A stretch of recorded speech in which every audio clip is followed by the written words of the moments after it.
بسم اللہ الرحمن الرحیم۔ قرآنی فیصلے ہماری بصیرت کے مطابق، جلد دوم، باب ششم، علوم سائنس اور قرآن، سائنس کیسے مسلمان ہوگی۔ ایک صاحب لکھتے ہیں کہ آج کل پاکستانی اخبارات میں ایک تحریک چلائی جا رہی ہے جس کا منشا یہ ہے کہ سائنس کو مسلمان کیا جائے۔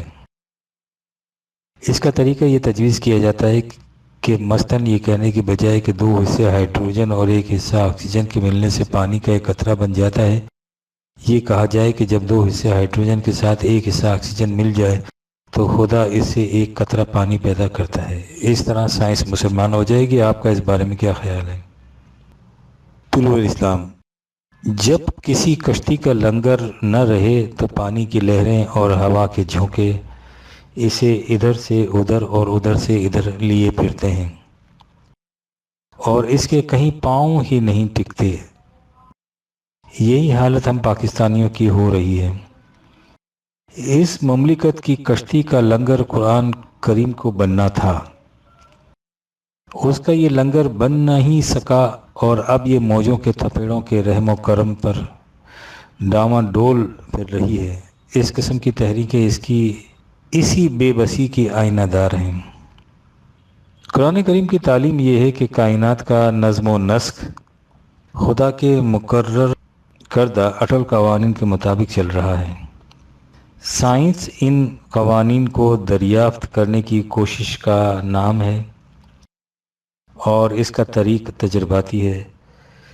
تجرباتی طریق کے معنی یہ ہیں کہ وہ ایک مفروضے کو بطور نظریہ اپنے سامنے رکھ کر اس پر عمل شروع کرتی ہے۔ کچھ عرصے کی تگ و تاز کے بعد یہ معلوم ہوتا ہے کہ وہ نظریہ غلط تھا، وہ پھر دوسرا نظریہ لے کر اس کے پیچھے چلنے لگ جاتی ہے۔ اس طرح بار بار کی کوشش ٹرائل اینڈ ایرر کے ذریعے کسی ایک قانون کو دریافت کر لیتی ہے۔ وہ اس طرح فطرت سے متعلق بعض قوانین خداوندی کو حتمی طور پر دریافت کر چکی ہے اور باقیوں کی دریافت کرنے کے پیچھے لگی ہوئی ہے۔ معلوم نہیں کہ یہ قوانین کس قدر ہیں اور سائنس کو ان تک پہنچنے میں کتنا عرصہ درکار ہے۔ جو قانون خداوندی اس طرح سے دریافت ہو چکا ہو اس کے متعلق ایسا کہہ دینے میں کہ خدا یوں کرتا ہے کچھ حرج نہیں ہے، لیکن جو انکشافات ہنوز تجرباتی عمل کے مرحلے میں ہیں ان کے متعلق ایسا کہنا بڑا خطرناک ہے۔ مثلا ہمارے متقدمین نے یونانی تصور کے مطابق یہ سمجھا کہ زمین ساکن ہے اور سورج اس کے گرد گردش کرتا ہے۔ انہوں نے اپنے اس تصور کو ان الفاظ میں پیش کیا کہ خدا نے زمین کو ساکن پیدا کیا ہے اور سورج کو ایسا کہ وہ اس کے گرد گردش کرے۔ بات کی تحقیق نے یہ ثابت کیا کہ یہ غلط ہے، زمین گردش کرتی ہے۔ اب صورت یوں ہو گئی کہ 10ویں صدی میں خدا نے زمین کو ساکن پیدا کیا تھا اور 20ویں صدی میں خدا نے زمین کو متحرک پیدا کر دیا۔ اب خود سوچئے کہ یہ بات کیا بنی۔ ہمیں کہنا چاہیے کہ اس وقت تک سائنس کے انکشافات اس نتیجے پر پہنچے ہیں کہ اور اگر کسی معاملے میں قرآن کریم نے کسی قانون نے فطرت کو خود بیان کر دیا ہے تو جب سائنس کا انکشاف اس نتیجے پر پہنچے تو ہمیں کہہ دینا چاہیے کہ اس نے حقیقت ٹروتھ کو پا لیا ہے۔ لہذا سائنس کو مسلمان بنانے کا یہ طریقہ نہیں، اسے مسلمان کرنے کا طریقہ یہ ہے کہ ہم اپنے بچوں کو یہ تعلیم دیں کہ نظام فطرت خدا کے مقرر کردہ اٹل قوانین کے مطابق کام فرما ہے۔ فطرت کی قوتوں کو مسخر کرنے کا طریقہ یہ ہے کہ ان قوانین کو دریافت کیا جائے۔ جب ہم اس طرح فطرت کی قوتوں کو مسخر کر لیں گے تو انہیں نوع انسانی کی بھلائی کے لیے ان مستقل اقدار کے مطابق صرف کرنا چاہیے جنہیں خدا نے قرآن کریم میں بیان کیا ہے۔ اس سے سائنس مسلمان ہو جائے گی۔ لیکن اگر ہم یہ سمجھتے ہیں کہ اتنا کہہ دینے سے کہ یہ سب کچھ خدا کرتا ہے ہم بھی مسلمان ہو جائیں گے اور ہماری سائنس بھی مسلمان، تو یہ خود فریبی ہے جس کی نقاب کشائی قرآن نے بہت پہلے کر دی تھی۔ اس میں کئی ایک مقامات پر اس قسم کی آیات آتی ہیں جن میں کہا گیا ہے کہ اگر ان سے پوچھو کہ زمین و آسمان کو کس نے پیدا کیا ہے اور چاند اور سورج کس کے قانون کی زنجیروں سے مسخر ہیں تو یہ کہہ دیں گے کہ ایسا خدا ہی کرتا ہے۔ اگر ان سے پوچھو کہ بادلوں سے مینا کون برساتا ہے اور اس طرح زمین مردہ کو زندگی کون عطا کرتا ہے، تو جواب میں کہیں گے کہ خدا ہی ایسا کرتا ہے۔ وہ اس قسم کے شواہد پیش کرنے کے بعد ہی کہتا ہے کہ یہ لوگ اسے تو تسلیم کرتے ہیں کہ خارجی کائنات میں خدا کے قوانین کار فرما ہیں، لیکن جب خود اپنی زندگی کی طرف آتے ہیں تو اس میں اپنے لیے آپ قوانین وضع کرنے بیٹھ جاتے ہیں۔ وہ کہتا ہے کہ ان سے کہو کہ فَإِنِّي يُؤْفَكُونَ 29/61، یہاں پہنچ کر تم الٹے پاؤں پھر جاتے ہو، اپنی زندگی کو خدا کے قوانین کے تابع کیوں نہیں رکھتے۔ دوسری جگہ ہے قُلْ فَإِنِّي تُسْحَرُونَ، ان سے پوچھو کہ اس مقام پر تمہیں کیا دھوکہ لگ جاتا ہے۔ یاد رکھو محض اتنا کہہ دینے سے کہ خارجی کائنات میں خدا کی کار فرمائی ہے، تم خدا پرست نہیں بن سکتے۔ خدا پر ایمان کے معنی یہ ہیں کہ اس حقیقت کو عملاً تسلیم کیا جائے۔ وَهُوَ الَّذِي فِي السَّمَاءِ إِلَٰهٌ وَفِي الْأَرْضِ إِلَٰهٌ 43/84۔ اس طرح خارجی کائنات میں خدا کے قوانین کی حکمرانی ہے، اسی طرح انسان کی عرضی زندگی میں بھی اس کے قوانین کی حکمرانی ہونی چاہیے۔ اصل یہ ہے کہ پاکستانی مسلمان کی زندگی بڑی قابل رحم ہے۔ غالب نے کہا تھا، ہے دل شوریدہ غالب طلسم میں پیچ و تاب، رحم کر اپنی تمنا پر کہ کس مشکل میں ہے۔ یہ حالت پاکستانی مسلمان کی ہو رہی ہے۔ اس نے پاکستان کو اسلام کے نام پر حاصل کیا، لیکن اس میں اسلامی قوانین کے تابع زندگی بسر کرنے سے اس کی جان جاتی ہے۔ اس سے مذہبی طبقہ سے ان کی پیشوائیت چھنتی ہے اور دنیا دار طبقے سے ان کے ذاتی مفاد۔ لہذا یہ دونوں ہی نہیں چاہتے کہ یہاں قرآن کی حکمرانی ہو۔ اب یہ سانپ کے منہ میں چھپکلی والا معاملہ ہے کہ نہ نگلی جائے نہ اگلی جائے۔ یہاں کا مسلمان نہ اسلام سے انکار کر سکتا ہے، نہ اس کے قوانین کی حکمرانی اپنے اوپر نافذ کرنا چاہتا ہے۔ اس کا نتیجہ یہ ہے کہ یہ شعوری اور غیر شعوری طور پر اس قسم کے سوانگ بھرتا رہتا ہے، جس سے معلوم ہو کہ یہاں اسلام کا بڑا چرچا ہے، لیکن در حقیقت یہاں اسلامی قوانین بار نہ پائیں۔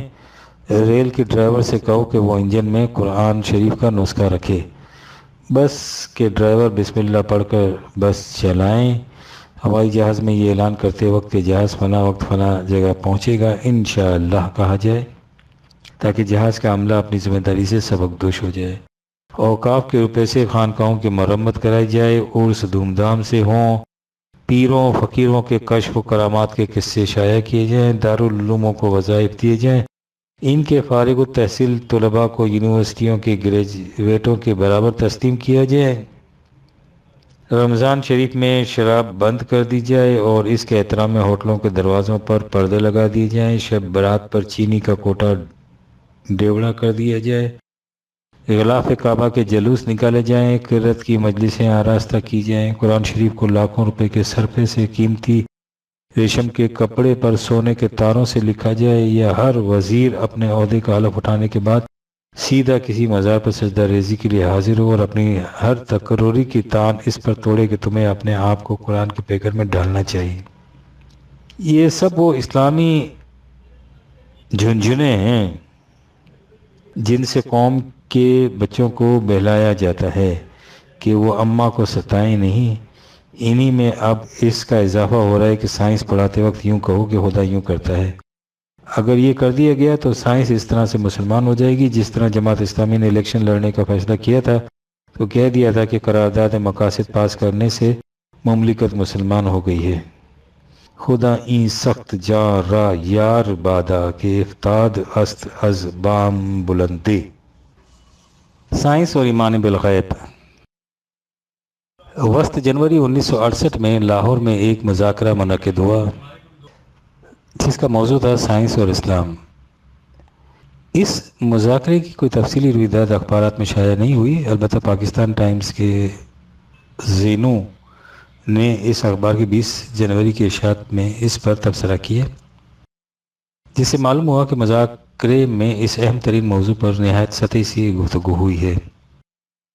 ہمارے ہاں بدقسمتی سے یہ رہا ہے کہ مختلف ادارے اس قسم کے اجتماعات کا انتظام کرتے ہیں اور محض گرمی سخن کے لیے عنوانات ایسے تجویز کر دیتے ہیں جو اپنے اندر بڑی کشش و جاذبیت رکھیں، لیکن ان میں حصہ لینے والے یا تو علوم متعلقہ کے ماہر نہیں ہوتے، یا وہ جیسا کہ زنیوں نے لکھا ہے اس بحث کے لیے تیار ہو کر نہیں آتے۔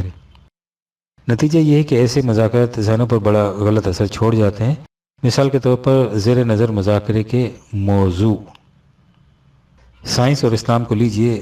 اس کے لیے ضرور تھا کہ اس میں شرکت کرنے والے حضرات ایک طرف علوم سائنس کے ماہر ہوں اور دوسری طرف حقیقی اسلام پر بھی ان کی نگاہ بڑی غائر اور عمیق ہو۔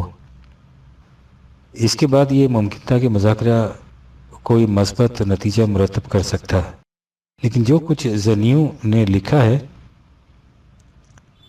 اس سے ظاہر ہوتا ہے کہ سوائے ایک آدھ کے شرکائے مذاکرہ نے موضوع کے متعلق تو کوئی بنیادی بات نہ کی، البتہ اپنی اپنی پوزیشن کی مدافعت کرتے رہے۔ اس کے بعد 31 جنوری 1969 کے پاکستان ٹائمز میں ڈاکٹر عبدالحق صاحب کی طرف سے ایک خط شائع ہوا ہے، جس میں انہوں نے جو کچھ کہا ہے اس کا ملخص یہ ہے کہ ہمیں سائنس اور اسلام کی بحث ہی نہیں چھیڑنی چاہیے، کیونکہ ان دونوں میں کوئی تعلق ہی نہیں ہے۔ زنیوں نے اس خط کا نہایت اچھا تعاقب اپنے تبصرے میں کیا ہے جو 2 فروری 1969 کے پاکستان ٹائمز میں شائع ہوا ہے، لیکن ہمارے نزدیک ایک نکات ایسے ہیں جو مزید وضاحت چاہتے ہیں، اور ان سطور کی تحریر کا جذبہ محرکہ یہی ہے۔ ڈاکٹر صاحب نے اپنے خط کے شروع میں لکھا ہے، لیکن یہ مناسب نہیں کہ ہم سائنس اور اسلام میں باہم دیگر تعلق پیدا کرنے کی کوشش کریں، کیونکہ اسلام کا مطالبہ یہ ہے کہ اس کے ماننے والے ایک مافوق الفطرت حقیقت پر ایمان رکھیں جسے قرآن نے ایمان بالغیب کہہ کر پکارا ہے۔ ڈاکٹر صاحب نے ایمان کا ترجمہ فید کیا ہے اور غیب کا ترجمہ انسین، اور جو کچھ انہوں نے لکھا ہے اس کا مفہوم یہ ہے کہ سائنس صرف عالم محسوس یا عالم مشہود سے بحث کرتی ہے، اور وہ اپنے ہر دعویٰ کو علم اور تجربے کی بنیادوں پر پیش کرتی ہے اور دلائل و براہین کی روح سے منواتی ہے۔ اس کے برعکس اسلام غیر مرئی حقیقتوں عالم غیب پر ایمان کی دعوت دیتا ہے، اور ایمان سے مراد پیش کردہ صداقتوں کو بلا علم و عقل صحیح تسلیم کر لینا ہے۔ ہمیں افسوس ہے کہ ڈاکٹر صاحب کی بنیادی غلط ہے اور اسے استوار کیا گیا ہے اسلام کے اس تصور پر جو اقبال کی اصطلاح میں ابلہان مسجد کی طرف سے پیش کیا جاتا ہے، اور جسے بلا تنقید صحیح تسلیم کر لیا جاتا ہے۔ یہ تصور قرآن کا پیش کردہ نہیں، انسانوں کے خود ساختہ مذہب کا وضع کردہ ہے، اور جب اسلام کو جو دین ہے مذہب تصور کر لیا جائے تو اس میں اور دیگر مذاہب مثلاً عیسائیت، یہودیت، ہندومت وغیرہ میں بنیادی طور پر کچھ فرق نہیں رہ جاتا۔ یہی وجہ ہے کہ ڈاکٹر صاحب نے اپنے خط کے آخر میں لکھا ہے کہ اسلام ایک فوق الفطرت حقیقت پر ایمان کا مطالبہ کرتا ہے، جو ایک عبد مومن بلیور کو جذباتی طور پر اس طرح متاثر کرتا ہے کہ وہ اس فوق الفطرت حقیقت کے حضور ایسی رسومات ادا کرنے پر اپنے آپ کو مجبور پاتا ہے جن پر دلیل و برہان کی روح سے تنقید نہیں کی جا سکتی۔ سب سے پہلے اسے سمجھ لینا چاہیے کہ قرآن کریم کی روح سے ایمان کسی صداقت کو بلا سوچے سمجھے آنکھیں بند کر کے مان لینے کا نام نہیں ہے۔ اس کے نزدیک کسی دعوے کو علم و عقل کے روح سے پرکھ کر قلب و دماغ کے پورے اطمینان کے ساتھ علی وجہ البصیرت صحیح تسلیم کرنے کو ایمان کہتے ہیں۔ چنانچہ وہ مومن کی خصوصیت یہ بتاتا ہے کہ والذین اذا ذکروا بآیات ربہم لم یخروا علیہا صما وعمیانا 25/73، یہ وہ لوگ ہیں کہ جب ان کے سامنے اور تو اور آیات خداوندی بھی پیش کی جاتی ہیں تو ان پر بھی اندھے اور بہرے بن کر نہیں گر پڑتے، انہیں عقل و فکر کی روح سے قبول کرتے ہیں۔ وہ ارباب علم و عقل اور اہل ایمان کو مرادف المعانی قرار دیتا ہے جب کہتا ہے فاتقوا اللہ یا اولی الالباب الذین آمنوا 65/10، اے ارباب عقل و فکر یعنی اے ایمان والو، تم خدا کا تقوی اختیار کرو۔ فوق الفطرت حقیقتوں میں سب سے سرفہرست اللہ کی ہستی ہے۔ اس کے متعلق رسول اللہ سے کہا گیا کہ اعلان کر دو ادعو الی اللہ علی بصیرۃ انا ومن اتبعانی 12/108، میں جو خدا کی طرف دعوت دیتا ہوں تو اعلی وجہ البصیرت دعوت دیتا ہوں، میں بھی ایسا کرتا ہوں اور میرے متبعین بھی ایسا کریں گے۔ اب ظاہر کہ جو دعوت اعلی وجہ البصیرت دی جائے گی اسے بہرحال عقل و فکر اور دلائل و براہین کی روح سے ہی مانا جائے گا۔ فوق الفطرت غیر مرئی حقیقتوں میں دوسرا مقام حیات بعد الممات کا ہے، جسے آخرت سے تعبیر کیا جاتا ہے۔ اس سلسلے میں قرآن کریم میں ہے کہ کذالک یبین اللہ لکم الآیات لعلکم تتفکرون 2/219 اور 220، اس طرح خدا تمہارے سامنے واضح علامات لاتا ہے تاکہ تم دنیا اور آخرت میں غور و فکر کر سکو۔ محسوس علامات سے غیر مرئی حقیقتوں تک کیسے پہنچا جاتا ہے، اس کے متعلق ہم ذرا آگے چل کر عرض کریں گے۔ سر دست آپ یہ دیکھیے کہ قرآن کریم نے دنیا محسوسات کے متعلق ہی نہیں بلکہ اس کے ساتھ آخرت کے متعلق بھی غور و فکر سے کام لینے کی تاکید کی ہے، لہذا قرآن کی روح سے آخرت پر ایمان بھی اندھی عقیدت کی بنا پر نہیں لایا جاتا، اس صداقت کو غور و فکر کے بعد تسلیم کیا جاتا ہے۔ ان تصریحات سے واضح ہے کہ قرآن کریم کی روح سے ایمان کسی حقیقت کو بلا سوچے سمجھے اور بلا دلیل و برہان مان لینے کا نام نہیں ہے، یہ علم و بصیرت کی بنا پر صداقت پر یقین موقع کا نام ہے۔ ایمان کا ترجمہ فید نہیں، کنوکشن ہے۔ کنوکشن کا لفظ اس کے مفہوم سے زیادہ قریب ہے۔ ہماری بنیادی غلطی یہ ہے کہ ہم قرآن اصطلاحات کا ترجمہ انگریزی کے ان الفاظ سے کر دیتے ہیں جو اس نے عیسائیت کے پیش کردہ تصورات کے لیے وضع کیے تھے۔ اس سے قرآن کا سارا مفہوم بدل جاتا ہے، اور تو اور ہم نے اسلام کو بھی ایک ریلیجن قرار دے رکھا ہے، حالانکہ اسلام ریلیجن نہیں دین ہے، اور دین کے لیے انگریزی زبان میں کوئی لفظ نہیں ہے۔ ایمان بالغیب میں دوسرا لفظ غیب ہے جس کا ترجمہ انسین کیا جاتا ہے۔ قرآن کریم نے یہ لفظ غیب شہادت کے مقابلے میں استعمال کیا ہے، اس لیے غیب نامشہود کو کہیں گے۔ لیکن نامشہود کی دو شکیں ہیں، ایک تو وہ نامشہود حقیقتیں جو کبھی مشہود ہو کر سامنے نہیں آ سکتی جیسے ذات خدا بندی، لیکن مشہود کی دوسری قسم ایسی حقیقتیں جو اگر آج غیر مشہود ہیں تو ہو سکتا ہے کل کو جب انسان کا علم اور آگے بڑھے وہ مشہود ہو جائے۔ مثلا قرآن کریم اقوام گزشتہ اور انبیاء سابقہ کے بعض حالات بیان کرنے کے بعد کہتا ہے کہ ذالک من انباء الغیب نوحیہ الیک، 3/44، یہ وہ غیب کی خبریں ہیں جنہیں ہم نے تیری طرف وحی کیا ہے۔ نزول قرآن کے زمانے میں تاریخ نے ہنوز ان واقعات پر پڑے ہوئے پردے نہیں اٹھائے تھے، اس لیے ان کا تعلق غیب سے تھا۔ ہو سکتا ہے جب تاریخی انکشافات مزید ترقی کریں تو یہ واقعات تاریخ کے مشہود حقائق بن کر سامنے آ جائیں۔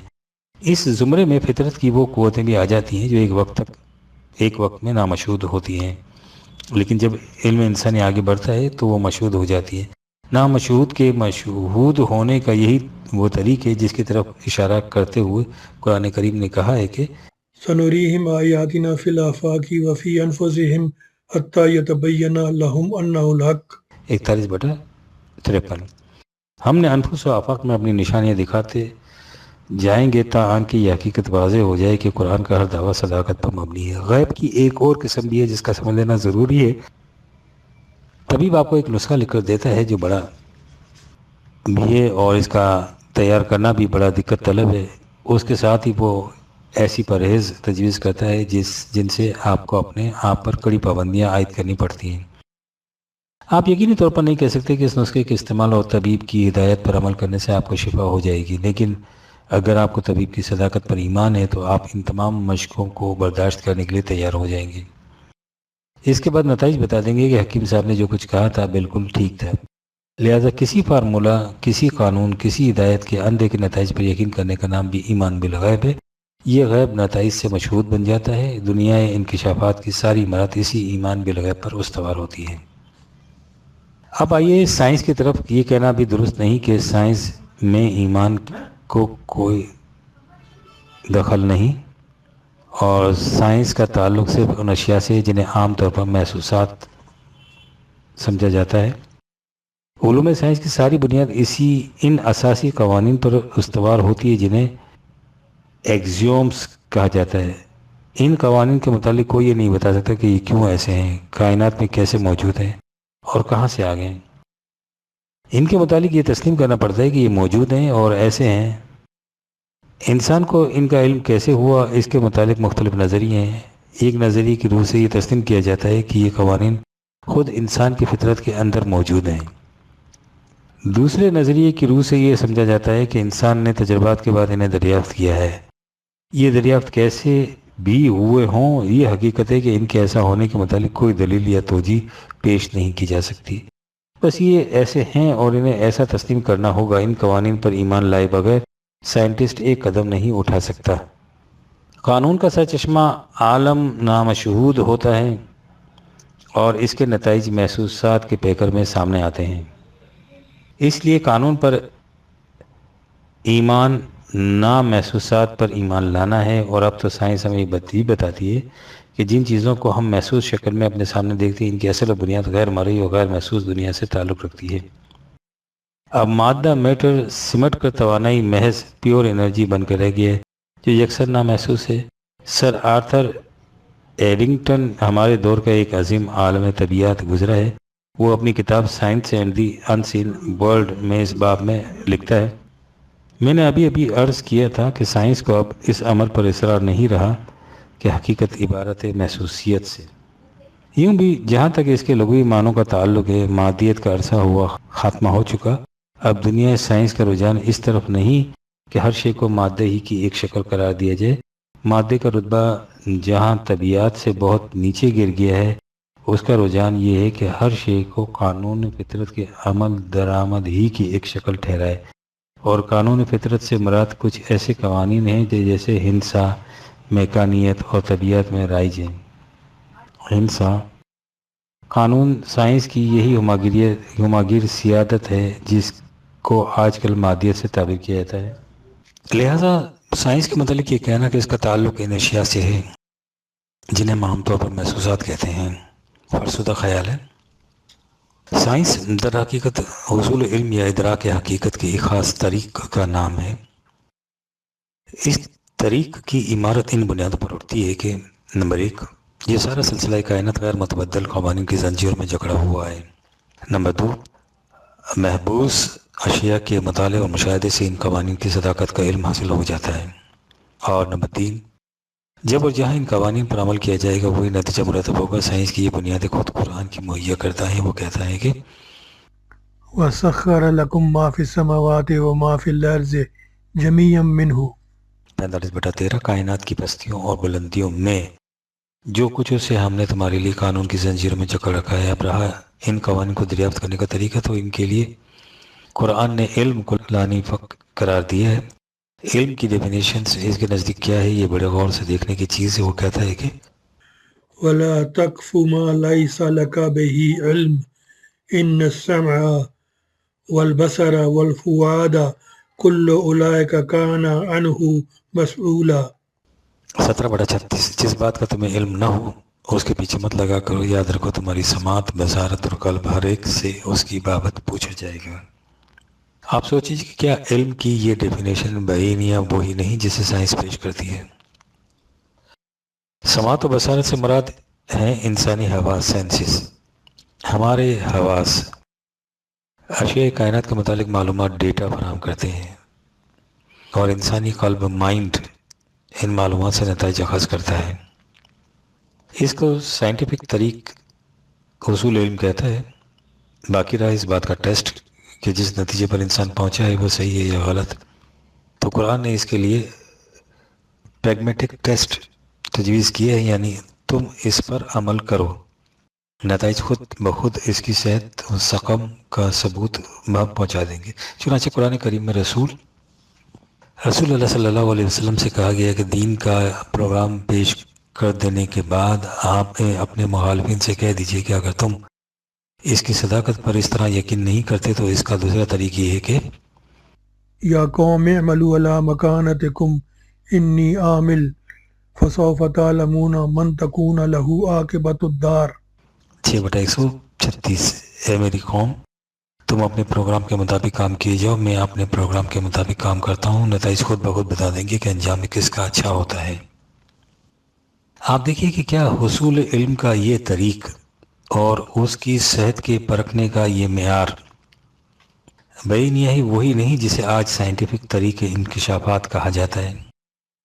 یہی وجہ ہے کہ قرآن علماء کہتا ہی انہیں جنہیں آج کی اصطلاح میں سائنٹسٹ، سائنسدان کہا جاتا ہے۔ سورہ فاطر میں ہے، کیا تو نے اس پر غور نہیں کیا کہ خدا بادلوں سے بارش برساتا ہے تو اس سے انواع و اقسام کے پھل اور فصلیں اگتی ہیں؟ پھر پہاڑوں پر غور کرو کہ ان کی چٹانوں پر کس طرح رنگا رنگ کے خطے ہوتے ہیں، کوئی سفید، کوئی سرخ، کوئی کالا بجنگ، اور اسی طرح انسانوں، مویشیوں اور دیگر جاندار مخلوق کی بھی کتنی ہی قسمیں ہیں۔ یہ حقائق تو سب کے سامنے ہوتے ہیں، لیکن ان کی عظمت کے سامنے وہی لوگ جھکتے ہیں جو ان پر علم و بصیرت سے غور و خوض کرتے ہیں۔ یہی وہ لوگ ہیں جنہیں علماء کہلانے کا حق ہے۔ 35/27 اور 28 فطرت کے ان محسوس حقائق و شواہد کو قرآن نے آیات کہہ کر پکارا ہے، اور اس میں ایک عظیم نقطہ پوشیدہ ہے۔ ہم پہلے بتا چکے ہیں کہ غیر مرئی اور غیر مشہود حقیقتیں محسوس طور پر ہمارے سامنے نہیں آ سکتی۔ ان کے ادراک کا ایک ہی طریقہ ہے، اور یہ کہ محسوس مظاہر علامات پر غور و فکر سے انسان غیر مرئی حقائق کے متعلق علم حاصل کرے۔ آپ رات کے وقت کسی صحرا میں کھڑے ہوں جہاں آبادی کا نام و نشان تک نہ ہو، آپ کو دور کہیں آگ نظر آئے، اس سے آپ اندازہ لگا لیں گے کہ وہاں کوئی انسان ہے۔ آگ اور انسان میں بظاہر کوئی تعلق نہیں، لیکن آگ علامت بنتی ہے اس امر کی کہ وہاں انسان ہے۔ اسی کو آیت کہتے ہیں۔ فطرت کے محسوس مظاہر آیت بنتے ہیں فوق الفطرت نامشہود حقیقتوں کے۔ اسی سے ذہن انسانی کا رخ عالم میں مشہود سے عالم غیب کی طرف منتقل ہو جاتا ہے۔ اب ایک قدم آگے بڑھیے۔ قرآن کہتا ہے کہ جس طرح طبیعی دنیا کے متعلق خدا کے مقرر کردہ اٹل قوانین ہیں، اسی طرح خود انسانی دنیا کے متعلق بھی غیر متبدل قوانین ہیں۔ جس طرح طبیعی دنیا کے قوانین کی پابندی سے تعمیری نتائج مرتب ہوتے ہیں اور ان کی خلاف ورزی سے تخریب ہوتی ہے، اسی طرح انسانی دنیا سے متعلق قوانین کے مطابق نظام معاشرت متشکل کرنے سے انسانیت آگے بڑھتی ہے، اور ان کے خلاف ورزی سے اس کا ارتقاء رک جاتا ہے، جس کا نتیجہ فساد ہوتا ہے۔ قوانین فطرت کی طرح انسانی زندگی سے متعلق قوانین بھی انسانوں کے خود ساختہ نہیں، خدا ہی کے متعین فرمودہ ہیں۔ چونکہ مشاہدہ، مطالعہ اور تجربہ کی روح سے قوانین کے انکشاف میں بڑا لمبا عرصہ درکار ہوتا ہے، اس لیے انسانی مشقت کو کم کرنے کے لیے انسانی زندگی سے متعلق قوانین بذریعہ وحی عطا کر دیے گئے۔ قوانین فطرت اور انسانی زندگی سے متعلق قوانین میں یہ فرق صرف ان معنوں میں ہے کہ ان کا علم کس طرح حاصل ہوتا ہے۔ اس کے بعد دونوں کے سمجھنے اور پرکھنے کا طریقہ ایک ہی ہے، یعنی دونوں کو غور و فکر اور علم و بصیرت کی روح سے سمجھا جاتا اور عملی نتائج کے ذریعے پرکھا جاتا ہے۔ مغرب کی غلط نگاہی یہ تھی اور ہے کہ اس نے قوانین فطرت کی اہمیت پر تو اس قدر زور دیا، لیکن انسانی زندگی کے متعلق قوانین کو یکسر نظر انداز کر دیا اور معاشرے کو اپنے خود ساختہ قوانین کے مطابق متشکل کرنا شروع کر دیا، جس کا نتیجہ وہ جہنم ہے جس میں دنیا اس وقت مبتلا عذاب ہے۔ قرآن نے قوانین فطرت اور انسانی زندگی سے متعلق قوانین دونوں کی اہمیت پر زور دیا ہے۔ ان کے امتزاج کا نام الدین ہے۔ ہم الدین کی ڈیفینیشن ان الفاظ میں کر سکتے ہیں۔ فطرت کی قوتوں کو مسخر کر کے انہیں مستقل اقدار خداوندی کے مطابق صرف کرنے کا نام الدین ہے۔ اس سے ظاہر ہے کہ قوانین فطرت، علوم سائنس اور مستقل اقدار وحی کو الگ الگ کیا ہی نہیں جا سکتا۔ اگر ان میں ثنویت، ڈیولیٹی پیدا کر دی جائے تو اس کا نتیجہ مرتب ہوگا۔ اسے قرآن کے الفاظ میں سنیے، سورہ بقرہ میں ہے 2/85۔ کیا تم الکتاب ذات قوانین کے ایک حصے پر ایمان لانا اور اس کے دوسرے حصے سے انکار کرنا چاہتے ہو؟ یاد رکھو، تم میں سے جو بھی ایسا کرے گا اس کا نتیجہ اس کے سوا کچھ نہیں ہوگا کہ وہ دنیاوی زندگی میں ذلیل ہوگا اور اخروی زندگی میں شدید ترین تباہی میں مبتلا۔ سیکولر تصور حیات میں قوانین فطرت پر ایمان لایا جاتا ہے اور مستقل اقدار سے کفر برتا جاتا ہے۔ اس کا نتیجہ ظاہر ہے۔ مذہب میں قوانین فطرت سے کفر برتا جاتا ہے اور بزم خیش وہی خداوند پر ایمان لایا جاتا ہے، اس کا نتیجہ بھی ظاہر ہے۔ اور دین میں تو قوانین فطرت اور مستقل اقدار خداوندی دونوں پر ایمان لایا جاتا ہے، اس کا نتیجہ کیا ہوتا ہے؟ اس کے لیے تاریخ کے اوراق کو 1400 سال پیچھے پلٹنا ہوگا۔ مغرب نے مستقل اقدار خداوندی کو فراموش کر رکھا ہے اور مسلمان صدیوں سے مذہب کا پیروکار بن چکا ہے۔ دین نہ وہاں ہے نہ یہاں، یہ قرآن کی دفاتین میں محفوظ ہے۔ جب تک انسان دین پر عمل نہیں کرتا، انسانیت تباہیوں سے نہیں بچ سکتی۔ یہی وہ حقیقت ہے جس کی طرف اشارہ کرتے ہوئے اقبال نے کہا تھا کہ مغرب زتو بیگانہ، مشرق ہوا افسانہ، وقت است کے در عالم نقش دیگر گنگیزی۔ مارچ 1968 سے